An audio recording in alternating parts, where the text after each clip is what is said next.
What's up, Falcons Nation? It's your boy Jew coming at you with another Atlanta Falcons video. As always, Falcons Nation, rise up. In today's video, I want to give my injury update for this Sunday's game against the New Orleans Saints. And I also want to talk about Taysom Hill being the starter for the New Orleans Saints in this game and how our Atlanta Falcons match up with the New Orleans Saints. But if you're new to the channel, please hit that subscribe button. Hit that notification bell so you'll know when I've done Atlanta Falcons content. Hit that like button for your boy. I appreciate you guys continuing to tune into the channel, continuing to support the channel. We're almost at our goal of 1,000 subscribers. So you guys just keep hitting that subscribe button, telling your friends and family about the channel. I appreciate you guys. But with that being said, let's jump right into the video. So like I was stating, I want to give my quick injury update for this Sunday's game against the New Orleans Saints. First off, Calvin Ridley, who has been battling a foot injury for the last 2 weeks, does look like he's going to be a go for Sunday, which is great news for our Atlanta Falcons. To me, Calvin Ridley is the best number 2 wide receiver in the game, and he matches up with a lot of the number 1 wide receivers in the game. He's definitely a top 15, maybe top 10 wide receiver in the NFL. I do think that Calvin Ridley is one of those guys that can run every route on the route tree. You can use him on the outside. You can use him in a slot. He's very versatile. Can use him on those end around and jet sweeps and things of that nature. It's nothing that Calvin Ridley can't do on a football field as a wide receiver. So I definitely think it's going to be a great thing having him back. We are one of the most explosive teams in the NFL. We actually lead the league in explosive plays, passing plays in the league. So having Calvin Ridley back is going to be a great news for our Atlanta Falcons. Him and Julio Jones, Russell Gage, Olamide Zaccheaus, all of those guys are very explosive. So it's going to be great having him back in the fold. Also, Dante Fowler Jr., the starting defensive end, for our Atlanta Falcons, will not play in this game due to him being on the COVID-19 list. But other than those two guys, we're pretty much healthy on our for our Atlanta Falcons. We're pretty much a healthy team going into this game, which is great news. The New Orleans Saints, I'm not too sure about how they are on injuries. I'm not too sure if they have any injuries or any players that's not going to play in this game for the New Orleans Saints. I know they had a couple players that were banged up coming out of last week's game, like Marshawn Lattimore and a couple of those guys in their secondary. But I'm not too sure, other than Drew Brees having that rib injury and him having that punctured lung. I believe he's the main guy that's injured or battling injury on their end. I'm not too sure of any other injuries that they have. I think they're fairly healthy as well. I know Michael Thomas is back. Also, the number 2 receiver for them, Emmanuel Sanders, will play in this game as well. So I don't think that they're too injured or too banged up in this game as well. I think they're fairly healthy coming in on the offensive side of the ball.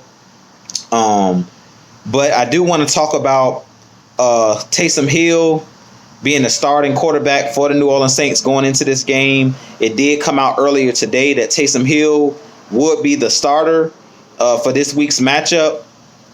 And I do think that this is fairly interesting that he's the starter going into this game, because last week when Drew Brees did go down with that rib injury and that punctured lung, Jameis Winston, did take over as the starter in that game. He did come in for Drew Brees, and he was the number 2 quarterback on the depth chart. But in this game, Sean Payton has decided to go with Taysom Hill and give him the start in this game. It wouldn't surprise me to see Jameis Winston get some snaps in this game. I talked about it before in my previous video. I do think that the Saints are going to run some type of trick plays in this game. Because Drew Brees is out of this game, I do think that they're going to have to be very creative. Sean Payton is one of the most creative offensive coordinators in the NFL. Pretty much in this game, I expect out of Taysom Hill, I really expect them to come out and play that RPO style offense, kind of how Doug Peterson used Nick Foles with the Philadelphia Eagles in 2017 in the playoffs when Carson Wentz went down with injury. I do expect in this game them to run some similar offense to the Philadelphia Eagles in simplifying the offense and going to a zone read type of game with Taysom Hill, a zone read attack. I do believe that's how they're going to try to come out and face our Atlanta Falcons in this game. So we do need to be prepared for anything in this game. One good thing for the New Orleans Saints and a bad thing for our Atlanta Falcons is we don't have much tape on Taysom Hill being a starting quarterback, because he normally comes in like that Swiss Army knife and plays like maybe 10 to 15 plays a game where he's lining up at tight end, he's lining up at running back, he's lining up at quarterback. So we haven't seen him in a traditional quarterback role, which is an advantage for the New Orleans Saints. And I do believe this is a reason why Sean Payton is throwing this wrinkle in there, or why he's decided to go with Taysom Hill, because we don't have any tape on him. And he knows that we have a ton of tape on Jameis Winston, and we faced Jameis Winston a ton, being that he was the starting quarterback with the Tampa Bay Buccaneers for so many seasons. Now, in this game, I do think that this is a mistake. This is a mistake by Sean Payton. If it was me as the Saints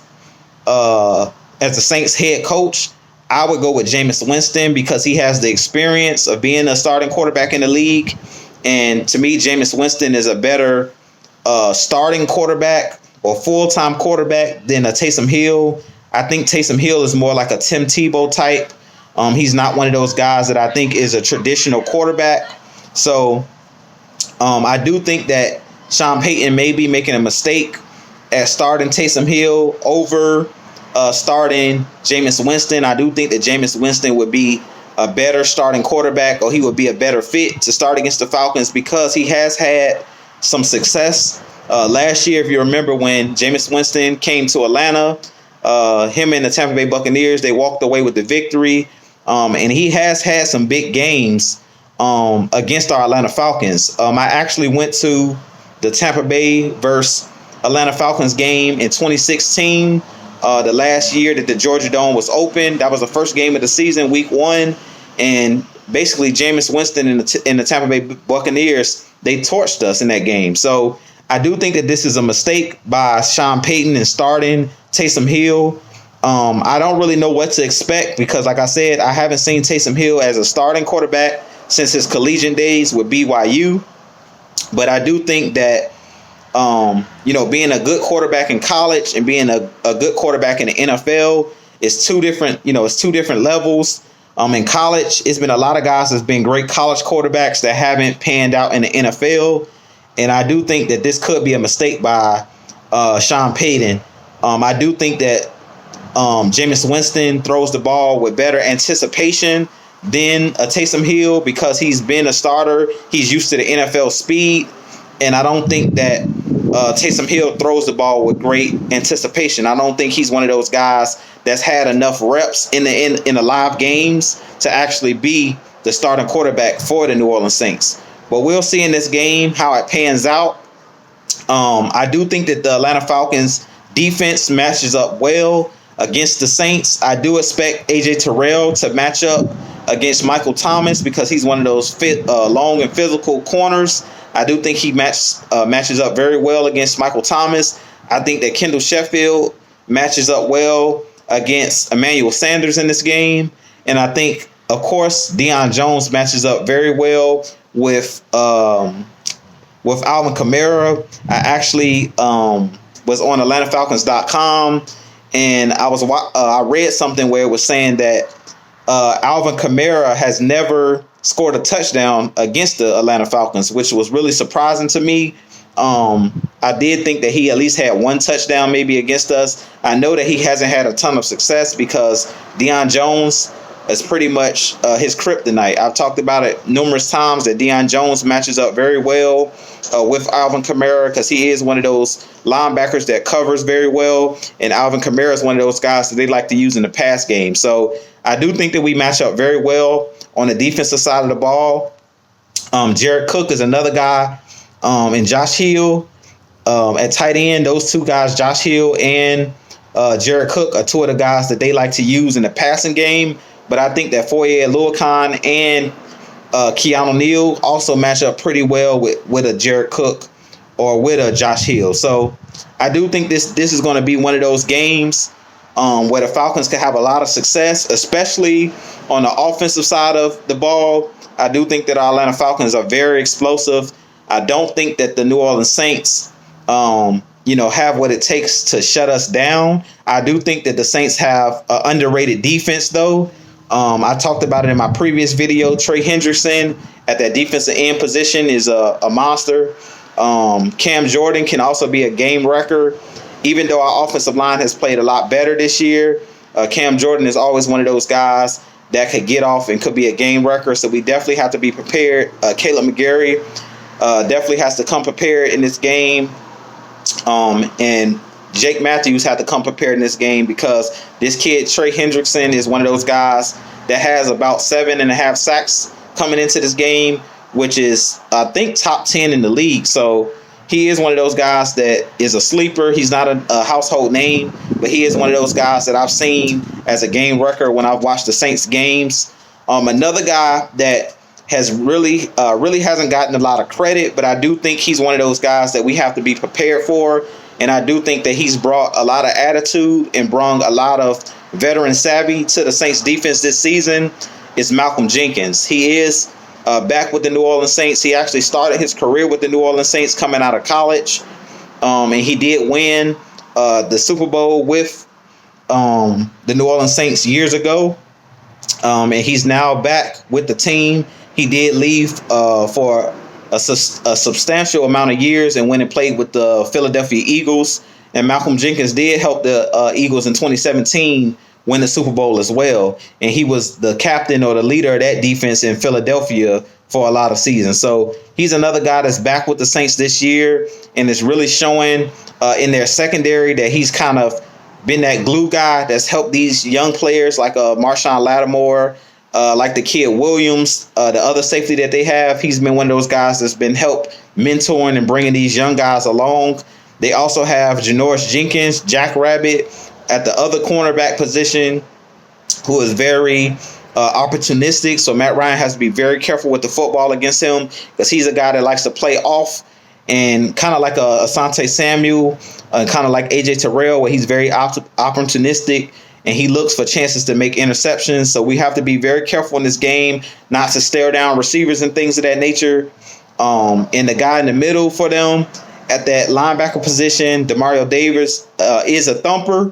So in this game, if I'm the Atlanta Falcons, I'm trying to get him out in space. I'm not allowing him to just thump all day and come downhill and be physical because that's what he likes to do. But in this game, I do think, like I said, our offense does match up really well with their defense as well. Julio Jones is Julio Jones. We know Julio Jones is going to eat. Him and Marshawn Lattimore pretty much hate each other. And when they face each other, it's always a good matchup. Janoris Jenkins is a guy that possibly will match up with Calvin Ridley, or they may play Janoris Jenkins on Julio Jones with help and then try to place Marshawn Lattimore in one-on-one on the island with Calvin Ridley. But I do think that Calvin Ridley, if you match him up one-on-one with anybody, any corner in the league, he is one of those guys that he could torch you. Calvin Ridley is one of those guys that is elite. So I'm very excited about this game on Sunday. I'm sorry if y'all seen me going like this, but it was a fly or something trying to fly in my face. But I do appreciate you guys continuing to tune into the channel. You guys definitely hit that like button, hit that subscribe button. I do expect a great game on Sunday. I really wanted to touch really quick also with our running game. If I'm Dirk Cutter as well, I talked about it in my previous video. I would get Todd Gurley involved in this game, in the passing game.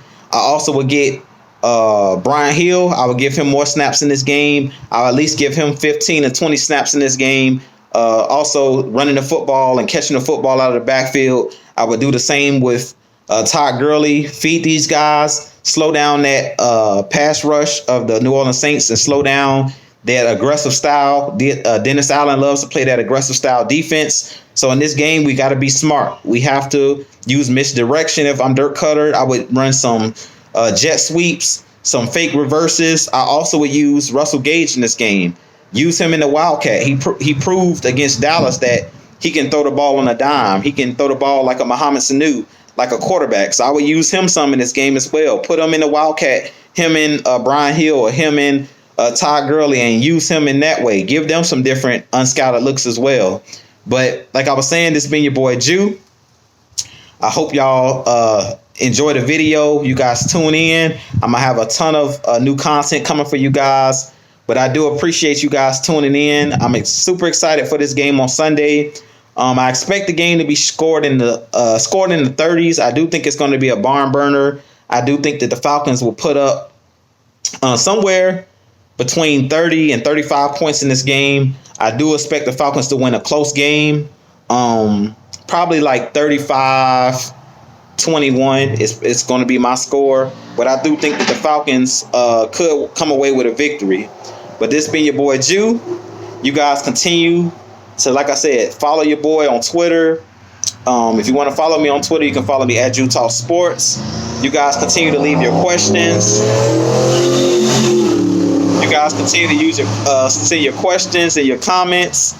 I apologize for that. You guys continue to send your questions and comments below. I appreciate you guys.